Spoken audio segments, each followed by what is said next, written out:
Right guys, so I've literally just cleared away the adapter that goes into the opening of the fireplace here, just put my rods out of the way so I've got a clear place to work. I've swept that chimney, you can see how full it is. There's no mess around me. The customer's just been in, I've just asked if they're okay for me to put this on the YouTube channel, which they are, so thank you very much to them. But they've said themselves, there's no smell of soot, there's no smell of dust or anything in here. It's completely sealed, completely clean, there is no mess, no dust and no fuss in this room. I'm going to open this up now. Let's just have a look and see just how high this goes.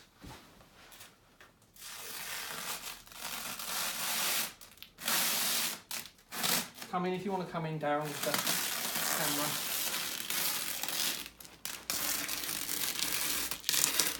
camera. And there you go.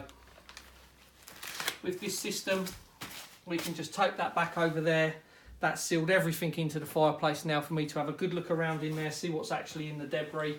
I'm going to lower it down a little bit more and just get my dustpan and brush in there because, guys, I'm sure you can understand there's no way I'm filling my Hoover up with that because it will weigh a ton getting it back out the house.